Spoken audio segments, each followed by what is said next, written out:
ಬೆಳ್ಳನೆ ಓಲೆಯ ಹೇಗೆ ನಾ ಓದಲಿ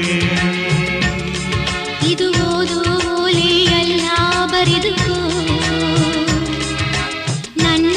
ಜೀವನದಲ್ಲಿ ಎಂದುಕೋ ನಿನ್ನ ಮನದ ಮನೆಗೆ ತಂದುಕೋ ಈ ಕಂಗಳ ಬಾಗಿಲ ಬಾದರೆಯುವೆ ಬಂದು ನೀ ಸೇರಿಕೋ ಓ ಮೇಘವೇ ಮೇಘವೇ ವಂದನೆ ಸಂಧಾನದ ಪಾತ್ರಕ್ಕೆ ವಂದನೆ